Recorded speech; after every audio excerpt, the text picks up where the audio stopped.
Is this recording? It is recording. Did you just turn it on? I just recorded it just now. So all that preamble garbage you didn't have to worry about. All right. All that So fun I have vacations from Indiana through Ireland. So Indiana, Utah, Maine, South Carolina, Missouri, Ireland as topics. And then I left your kids out, but we can certainly do your kids too.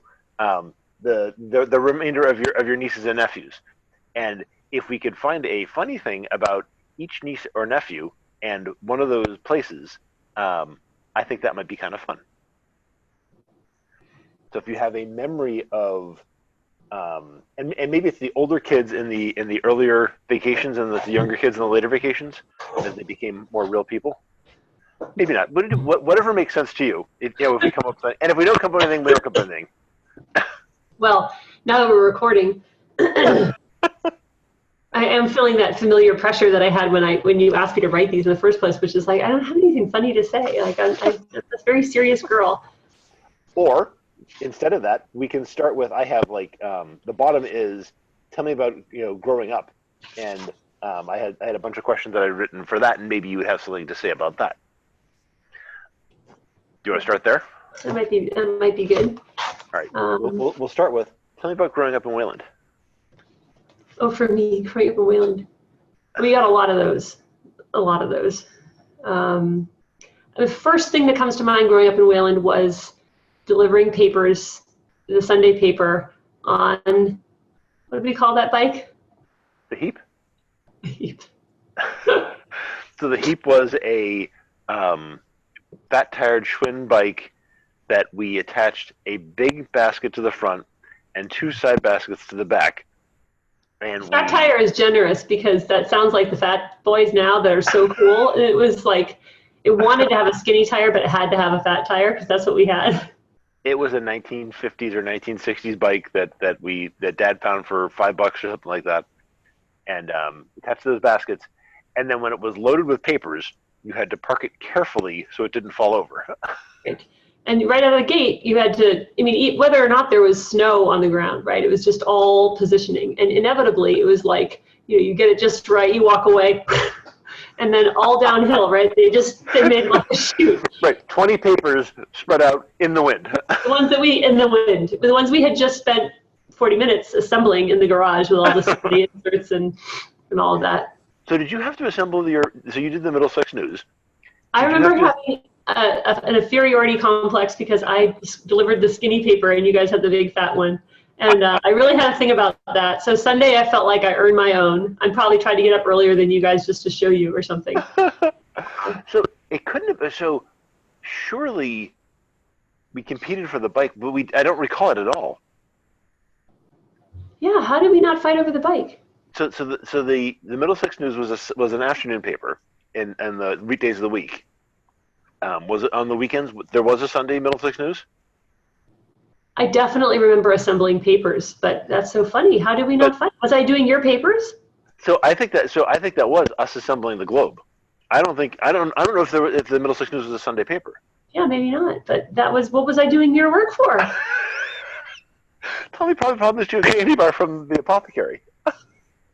Yeah, that never really worked. I also think that I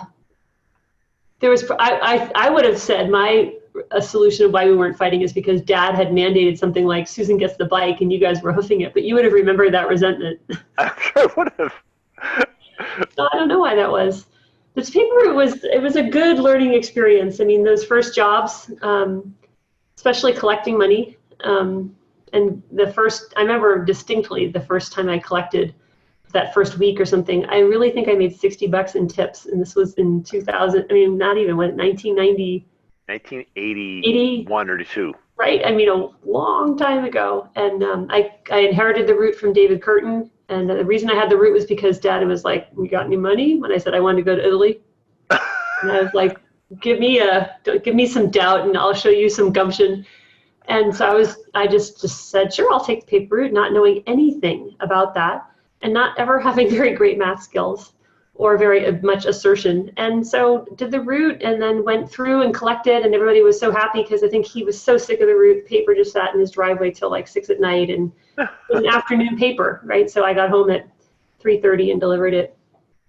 But after the glow wore off, and there were things that came up like, well, we don't want our paper for this weekend, and I think I just always told people okay, and then they wanted to deduct that little bit off or whatever, and I was like, I don't have any math software for this. And then the scary dogs that I was like, I'm just not collecting from that house. People that yelled at me, I already paid you, I'm so sorry, and I just, so I think, this is Gavin, fine, I'll be done at 4. He feels fine. He was under the weather. I'm glad he's good. Yeah, I'm surprised I made as much money on that in the end as I did. So you only had it for a year then, or so? Well, yeah, because I came back, I had it till I went away to Italy. For that month, somebody had to do it. I don't know who took my route. It wasn't you guys. I don't think so. Did you give it away? Did you give it to somebody? I might have done, and then I came back, and 2 weeks left we moved. I went to Italy. We didn't move. We took a trip to Hong Kong. We took a trip, and then 2 weeks after that we moved. Pretty much a month. We moved in October. Oh, everything's like 2 weeks in my head. You're right. So I must have come back in like August. Probably. You went for the month of July. Yeah. And then came back. We started school. We started the first day of school, and then we left. Drove across country for 2 weeks. Right. Stopped in Hawaii. No, it's about October. Yeah. I don't know. I came up with the October date recently, October 6th or something like that. I don't know where I got it from. Making it up. What was our breakfast of choice in Hilton?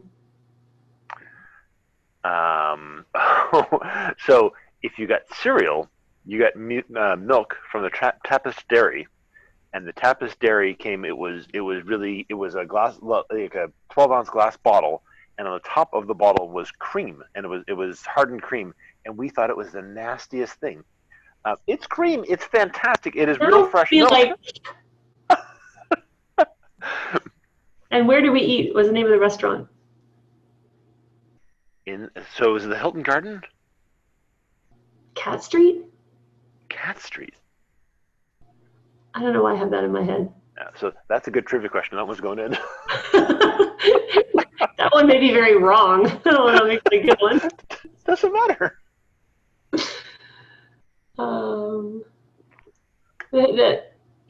There was the grill. There was something street, and there was something else, like a middle restaurant.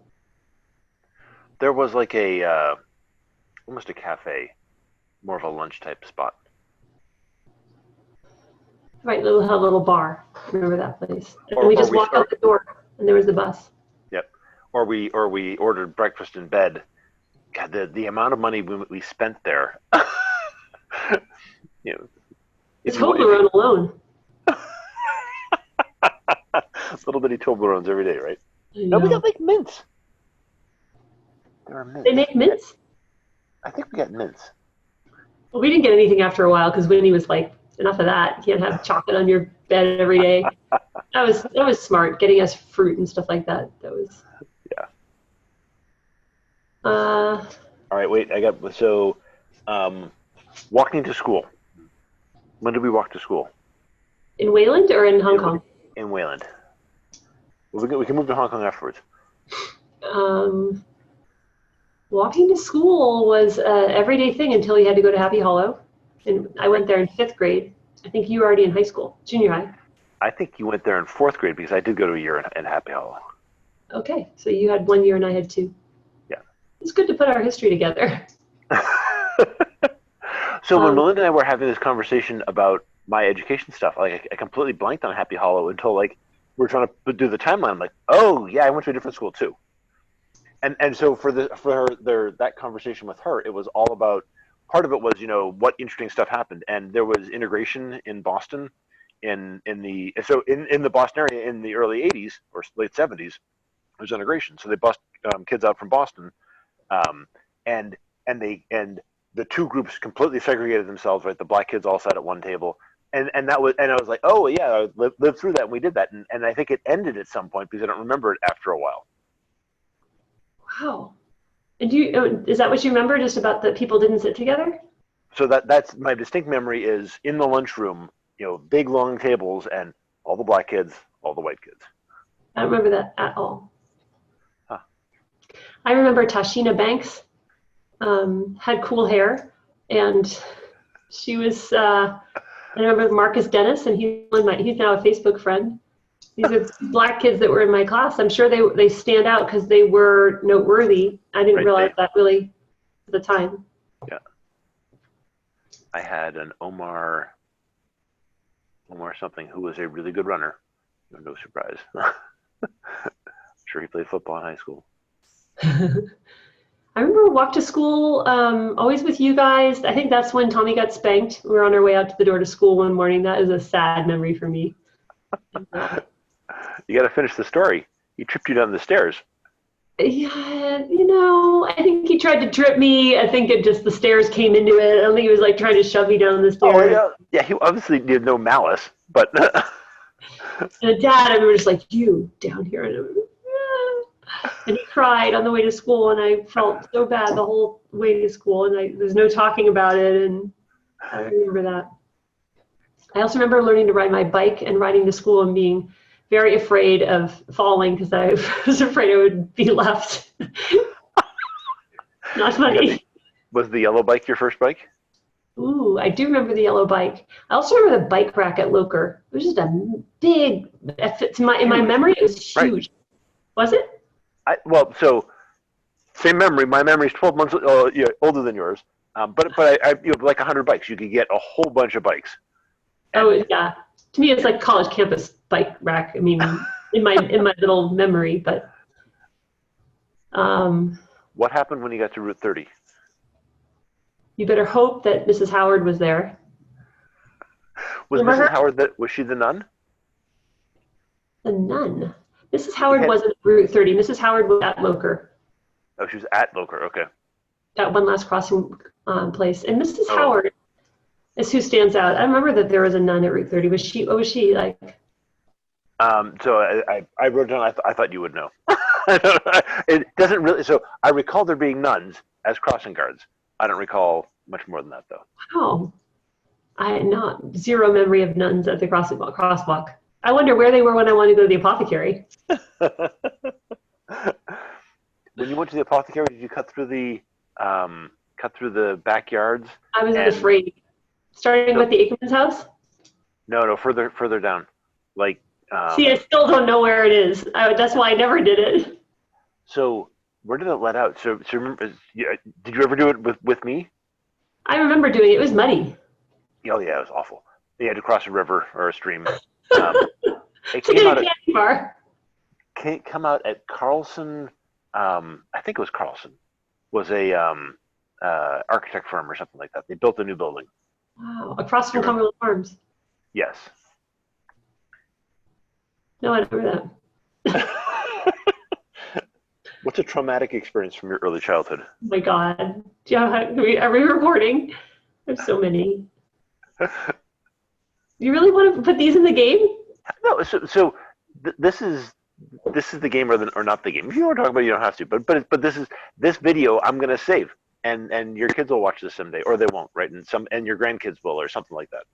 Right. Well, there's the big one. There's the what? The big one. There's Mom. Oh. I wasn't going to go there, but you can go there if you want to go there. Well, I mean, I think we've been there a lot. I think they're little micro traumas, like I think really knowing how hard and much Dad was working and not wanting to like add to his load, and just really wanting to be helpful and additive probably in his life because we were all just working it out. And I remember really wanting to have a cool, like, well-made lunch, and not like a brown bag with an apple falling through the bottom corner because it got wet, like a cool lunch box and a cool lunch. I don't think I ever had the lunch box, but I do remember like getting myself a Fresca and getting myself a blueberry Yoplait yogurt with my allowance and bringing it home and putting it in the refrigerator and hiding it probably so that nobody would eat it, and then taking it out in the morning and wrapping it all up. Particularly, I think we were only allowed to have soda when we went on field trips, and then wrapping it in tinfoil, and then just like opening it up and being like, like that meant something to me. In my mind, it meant somebody. I was just like, that's a real image thing, right? Somebody who was looking. So you did this, you bought with your allowance on the way home from school the day before, you stopped at Cumberland Farms, spent 85 cents for a soda and a thing of yogurt. I did. Did you ever do stuff like that? So it's interesting kind of the way you described us not wanting to burden Dad with extra stuff. I definitely remember Dad working a ton and not being around all that much. I don't remember in my head going, oh, he's working really hard for us. I don't remember being bitter about it. I don't remember, just kind of the travel, all the stuff that he had to go do. It was just kind of a fact of life. It was just part of what happened. I don't know that I was like so altruistic about it. I think I just didn't want to bother my wants or needs. I don't think those are really needs, but I felt like I needed a blueberry yogurt. And I think that's why when Winnie came, like she paid attention to a lot of those things, like that nobody paid attention to particularly, especially groceries and that kind of thing. 4 boxes or 18 boxes of mashed potatoes. All those canned goods going out. I think there was a lot of romanticizing of kind of like making the best out of things and like leaning into each other because, like you said, it just was what it was. And I know now a whole bunch of harder childhoods than we had. We actually had a lot. We definitely had each other. And I think that really added to everything. There was so much silliness and caretaking that went on, but we were kids.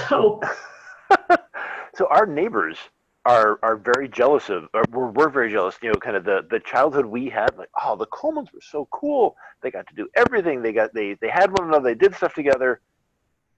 It's just interesting, right? So if you talk to, so Matt Alford, you talk to Karen Patochny, like there's just they are very envious of what we had. Right. And it was, so the 4 of us that was a pretty cool bunch. Right, and you add in the 8 or 10 other kids that we hung around with from the neighborhood, and that was a really neat time. Yeah, and I think that the grass is always greener, and the things that we wish for, like Amber has said that too. Like she really envied our childhood, and she knew us a lot further down the road. But I do think that the camaraderie that we had and how much we lean into each other. Like that's what siblings offer. When I'm looking at Gavin right now and his 2 brothers are at college and it is quiet in our kitchen, quiet. And I feel bad for him. Like, God, I'm glad you had siblings for as long as you did. I miss the other guys. And I just think that's a thing. We don't have as much input. And we could solve problems for each other that other people couldn't have. I see the same thing in my kids. Like I did not teach Gavin how to say the alphabet. Or draw it rather, write it. And one day he could do it. I'm like, who taught him that?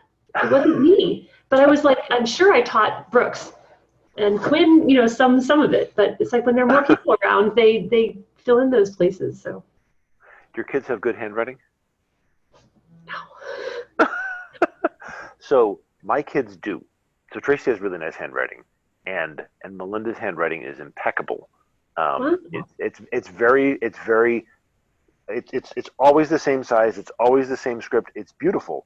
And when Gretchen does it, Gretchen is not quite as beautiful, but hers is always red and green and blue. And so when she does like notes for school, she makes beautiful notes because the topic is this, and then she goes into the details. The details are a different color, and this is a call out, and she that's how she learns. You should see one of her notebooks. You'd be like, that's so amazing. Oh, that's so interesting. I'd say like their personality is reflected in their handwriting. I think Brooks has the most artistic font, and he has kind of like more of a script. And Gavin and Quinn, I don't know if Brooks made that intentionally. Seems like maybe he did. And Gavin learned to write in the public school system, and Quinn was sort of a tweener, and he had a hard time learning how to read. So I don't know. It's just like 2 cents. All right. So I have what was like being the littlest Coleman. What are the pros and cons of being the littlest Coleman? I definitely think I got away with things. I definitely think people took the fall.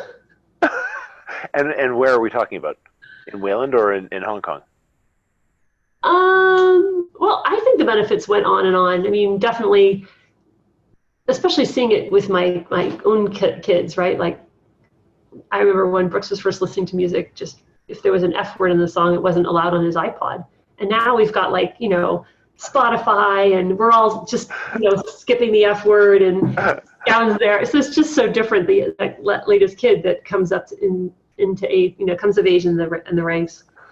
I felt like I definitely won the benefit of the folks being broken into things, and I liked the legacy. I think you guys were good kids and smart kids and likable, and I liked living into the really positive legacy that came before me.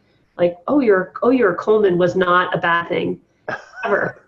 Yeah, absolutely. That really, so good job, Julianne, and you and Tom. And it's interesting. So what teachers do, right? So people project, right? I know nothing about this person other than their sibling, and so I will assume that they are as good of a person, as good of a student, and it is human nature to try and draw those conclusions as quickly as you can, so you know how to act.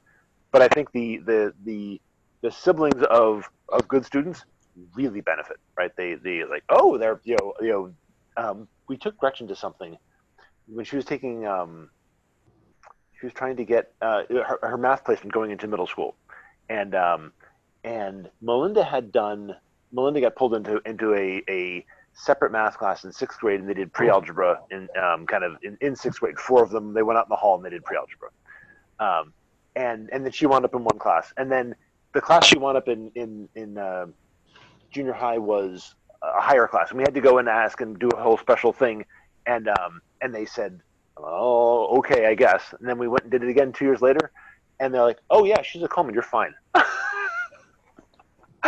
Wow. Good study skills, she'll be fine. It's a transitive property. Right. Yeah, so that was good. All right. What do you remember about camping as a family or canoeing? Oh, that's a slam dunk. No pun intended, actually. I remember getting a terry cloth one-piece jumpsuit. It was like shorts and a tank top that were attached as terry cloth. It was white, blue, and yellow with big chunks of stripes, and it had a hood and little pulls, and I thought it was the bomb. And I wore it camping, and I remember so excited because it was like the perfect, I thought it was the perfect everything. And then we got in the canoes, and we were gonna go, you and me and Dad, and Julianne and Tommy. I don't know how we always got Dad, but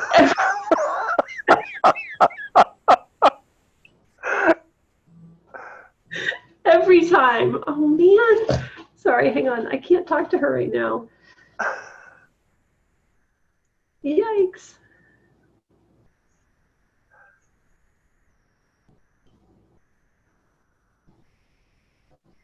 So this trip we were camping in Vermont, like way up in on Lake Champlain, which is way up there. It's almost in Canada. That's where you're remembering the story I'm telling? I think so. Because it wasn't a Rantilla story. Maybe this was a Rantilla story. No, this place, I want to say it was Davidson's, because it was did Davidson's have a nice little lake right there? Or just we walked, carried the canoe from the car. It was nice green grass. I remember that about Davidson's. And we just put it right in. It was like 4 p.m. or something like that. Probably Dad had gotten off early. We set the campsite, we get the canoes. We are not even out of our, up to our thighs or up to our knees. And I'm in that probably 10, and I don't even get my clothes wet kind of thing. And I want to get in my perfect little outfit. And we're in there, and Julian and Tommy are right next door, and then he doesn't even get one leg in, and boom, we're completely And I'm not just dunked, I'm probably like hung on to not get wet. I am immersed. Immersed. And so I think I was so mad and sad that I got put into Tommy and Julianne's canoe. And you and Dad were going, and but I was dripping and cold, and I couldn't take the thing off because it was all one thing. And trauma. You asked about trauma. That's the trauma. I also remember, go ahead. No, you. Well, I remember also going back, and I don't remember canoeing at all that trip. Like, I'm sure it was beautiful, right? But I couldn't get over it. I do remember making hot dogs, telling the same Captain tells the story, and so it began. The captain slowly at his pipe. And thus he began. And our shoes going around the fire and sharing with Julianne and being in the green sleeping bags. Green ones for the big kids. I had a little orange mummy sleeping bag for a long time. The green ones were there was a blue and yellow one that was flat. That's the one green I ones always were got. good. I remember that. The green ones were mummy bags, and they were much narrower and they were much warmer. I think the green ones were square, because I remember taking a green one to somebody's slumber party and their dog peeing on it. Did you tell anyone when you got home, or just put it away? No, they did wash it, but I was like, I remember having to stay up waiting for the thing to go through the dryer, and I never ever wanted that green bag again. That's a good question. What happened to you that you didn't tell about? So do you remember Dad telling a story about he and Fred Fry in an English class, and they had to read a newspaper. They had to read a story, not a story, a book report. And Dad made up the story and got an A. Do you recall this? I don't. You remember? So he has that story, and I did that same thing my freshman year of high school. Your freshman year in high school, you made up a book? Made up a book. So you made up a book, and the assignment has it's got a here are the 17 things you need to do to what was kind of document the book, and I followed the outline and I got 100, and Chad did not follow the outline. He got like a 90. So I distinctly remember not telling my kids that story because there's no need for that to continue. That's a pretty good one. What else? Oh no, now it's your turn.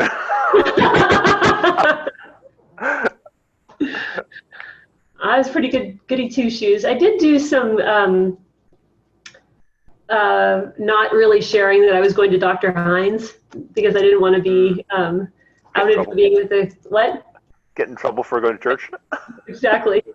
And I don't know how this happened, but do you remember I came home, it was dinner time, and I asked at the dinner table about going to the walled city.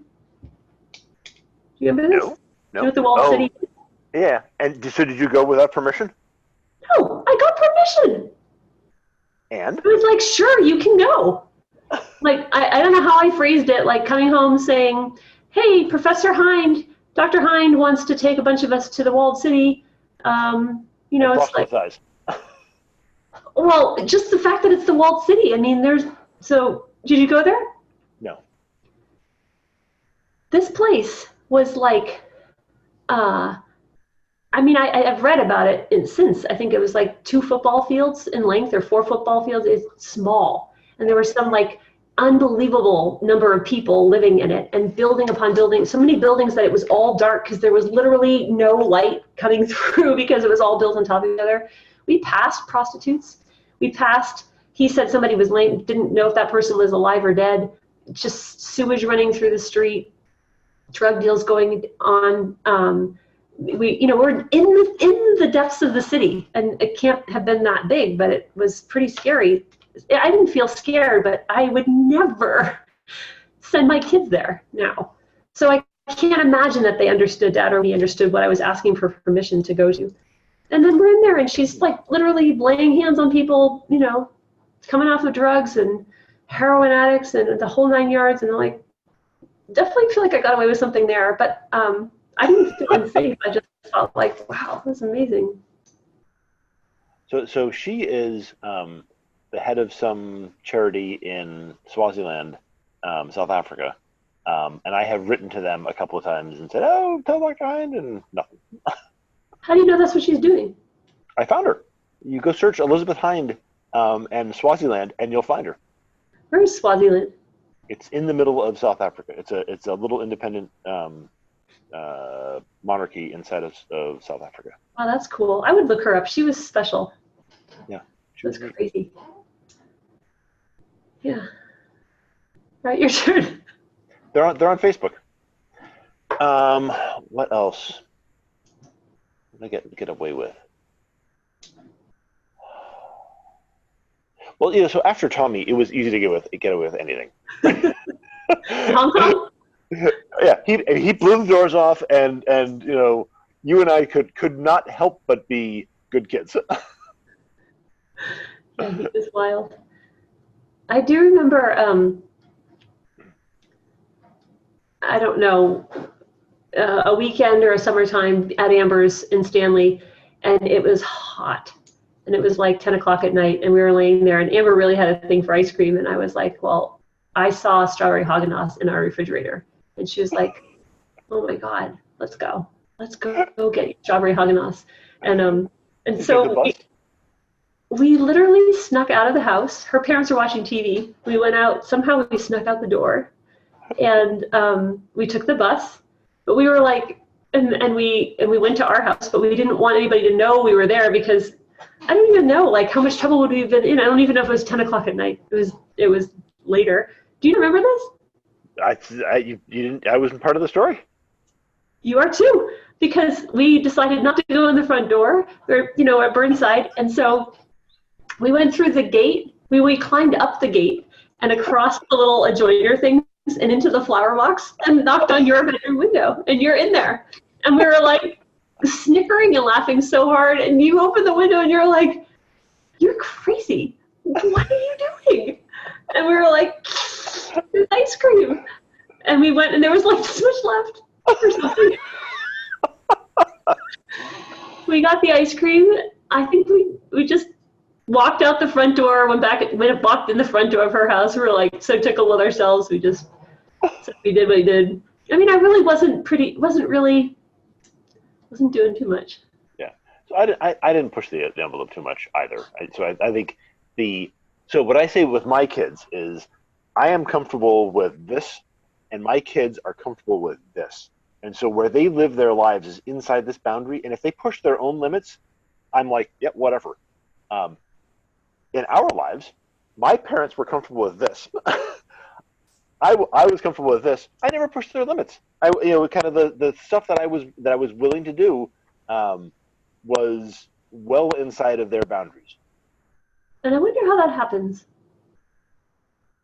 I don't know. So Gretchen has the most well-developed sense of right and wrong, and the most righteousness sense of right and wrong. She and I we went to New York City to go look at colleges. And we rented bikes, and we're biking through Central Park at noon in March, right? And there's nobody in the park, and Central Park has got bike lanes, and they have stoplights to say, so that when there is traffic, it can flow. And the light turns red. I look left, I look right. There's nobody. I go through, and she stops, and she waits for 35 seconds with nobody. Because that's what you do. That's the right thing to do. It's clear. Yeah. I have a photo of her standing next to her bike, waiting for the light to turn green. She's such a good egg. I love that about her. I thought of a topic. Animals, pets. So we had Molly. Oh, so this is something that I never told people. So when Molly got out and got hit by a car, when she got out, I saw her get out, and I was like, ugh, because she always got out and she always ran away, and it was this huge ordeal to go get her, and I let her go. I don't think anybody knows that. Oh, that is so sad. Well, to carry that and feel like that. So why didn't you tell anybody? I don't know. Because that's what we did, right? We're responsible for our own stuff, and you had to deal with our own things. Yeah, that's a big one though. Yeah. It's funny because I watched her get hit and I felt so responsible.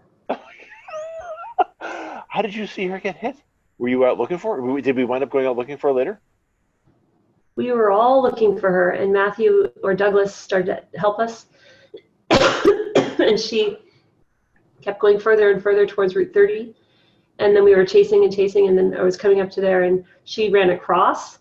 We were trying to get her not to come, and then I was there, and then she ran back. And they weren't going that fast, but it was fast enough. Yeah. And then I was there. Were you not there at the side up at that part? Nope. I was the only one. I have no memory of this. The person who hit her stopped. I think other people stopped. Somebody put her in their car and took her to the vet and told me which vet or something. And then I rode my bike home, and I don't remember after that what happened. And somebody called Dad and Winnie, and then she died that night or the next night or a week later. She came home. I think she came home and her leg was wrapped, and I think what probably happened is the folks decided, she wasn't going to be the same dog, and they put her down. Oh. I don't think she died. Well, I remember going out to the place where you ate and they put nuts on the ground, peanut shells on the ground. Yeah, the ground round. Ground round, and being and Winnie saying that she died and feeling very much to blame.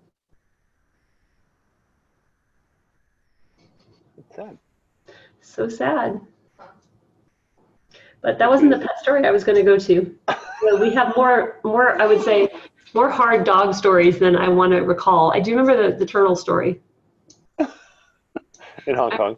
I remember really wanting turtles, and they were so cute. They were so cute. They were like little, like not even $50, but they're little wet feet.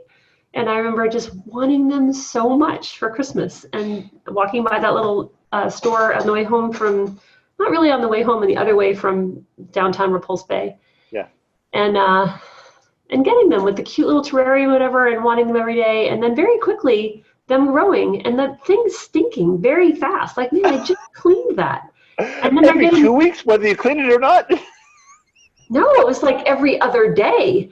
And that little sink, and then it's like, then I needed a bigger terrarium, and getting bigger, and then I'm like, they're not even cute anymore, and my room smells. And I was like, I did not know what to do with my turtles. And I was like, then I got a tutoring gig. I inherited one from Veda, with Veda. That was the girl. And I don't know what I was tutoring her, and she was so smart. She spoke, multiple languages, I guess English.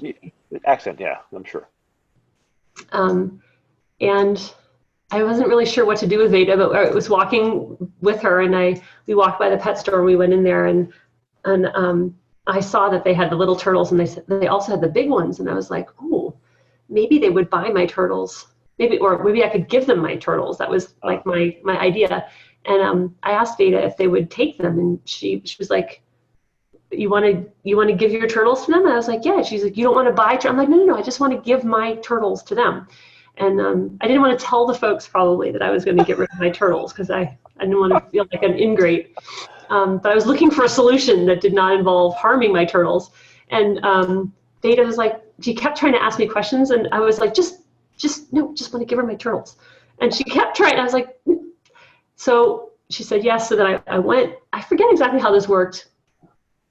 Oh, I knew it. So yeah. So I was like, I'm gonna go get my turtles. And as I walked out, Veda's like, how come you don't want them to buy them from you? And I was like, I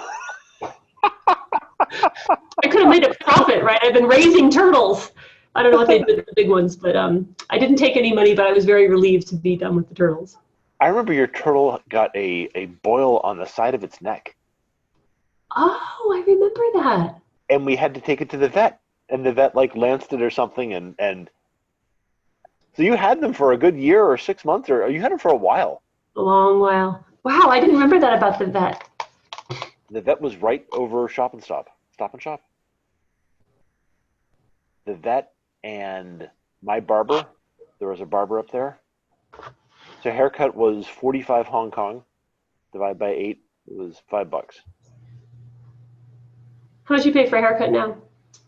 15. 20 with tip. 21 is thick? 20 with tip. Oh.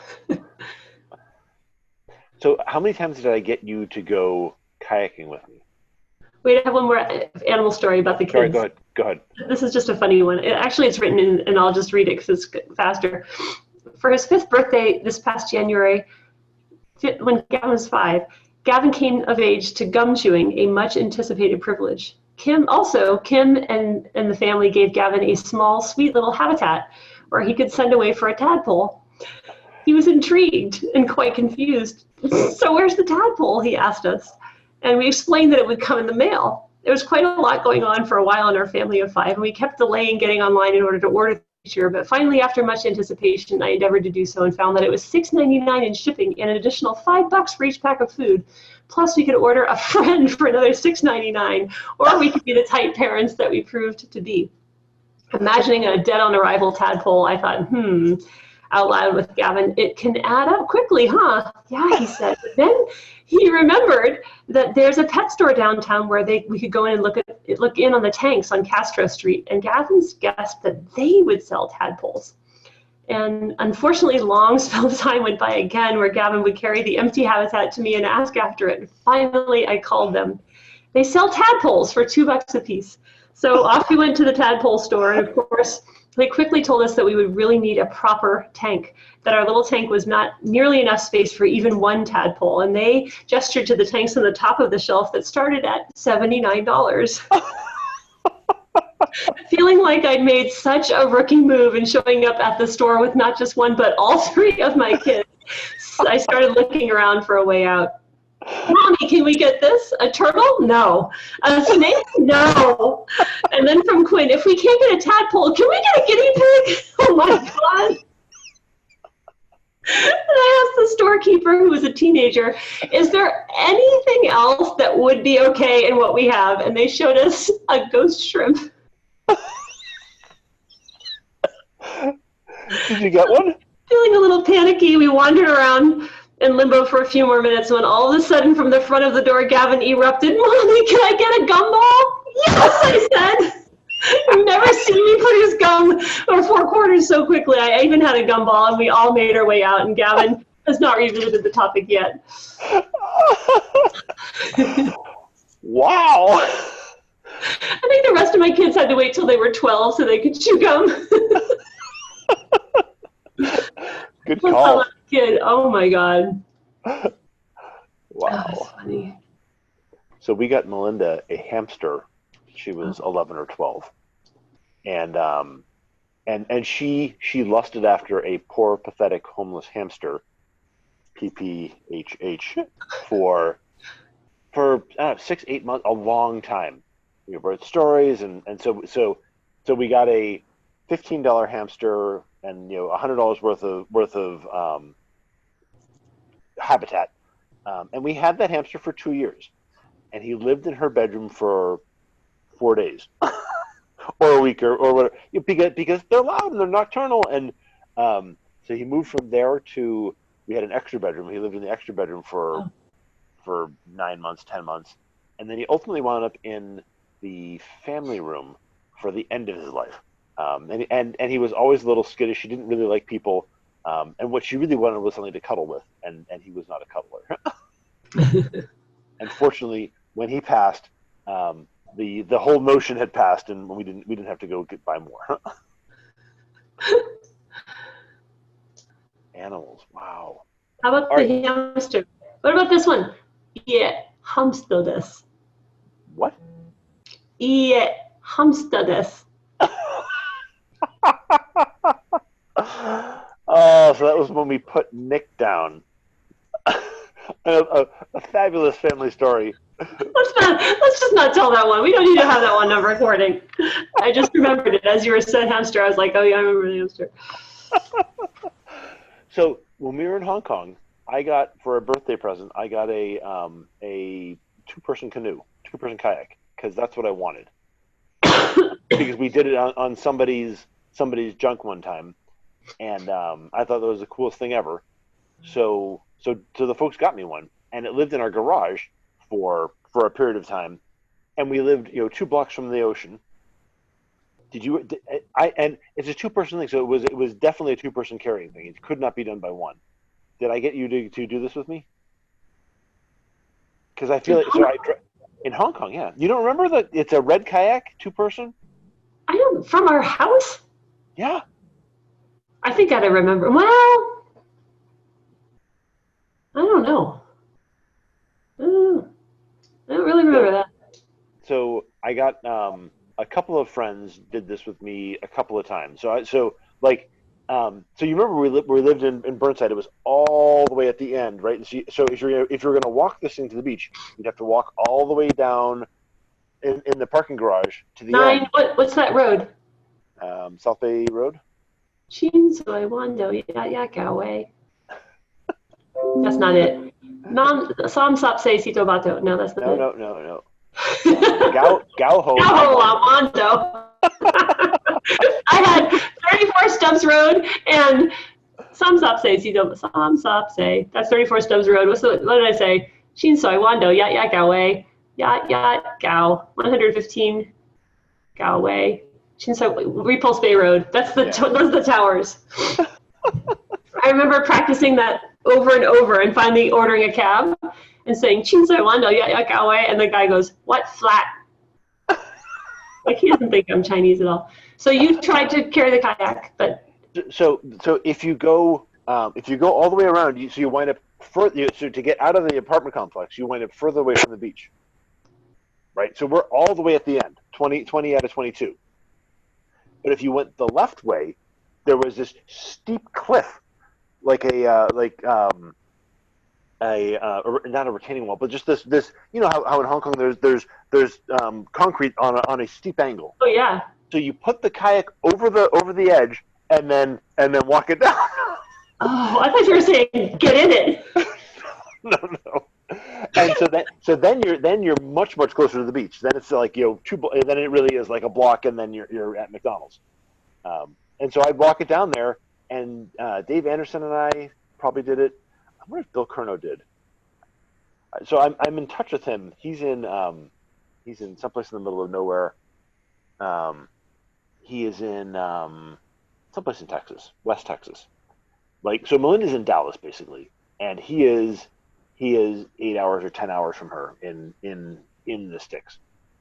But whatever. So it's interesting to keep in touch with people from high school. It is very. Yeah. So we went in, and the cool thing in Hong Kong about kayaking is there's those little islands that are not that far. And I was basically a coward and wasn't going to go cross the bay, but I would go along the water and go out to the islands. Hey, you know what? You just reminded me that I have to go in a minute because I have a phone call to make, but I'm going to be speaking at a conference in Chicago. Did I tell you that? You mentioned it at some point. I don't remember when you're doing it. I just want to make sure you're around because I'd love to, see you in your new place and stuff. I think I'll be staying at the hotel. I don't imagine that everything's that far. It's probably in the city. Yeah. So when is it? I want to say it's July 24th, 5th. It's the week before we get together. Oh, all right. Sure. Yeah, we'll be here. Okay. And, because I was thinking, I don't want to wait all the way until July. Like, maybe we should just do a sibling getaway. Yeah, we should. Wouldn't be that hard. No, it really is just a matter of doing it. So I have a very flexible schedule. You have a highly inflexible schedule. Mine is not flexible. So you should find a weekend that works, and we should do. So my place is. So I'm happy to do it here, but my place is small. Julianne's place is enormous. Unless she moves. Yeah, Colorado would be fun. We could go ski too. I'm not sure I would ski. Well, maybe we would go make a snowman. Sure, I'm happy to make a snowman. I don't need to go ski. I'm going to stop the recording. Okay. Make sure it stops.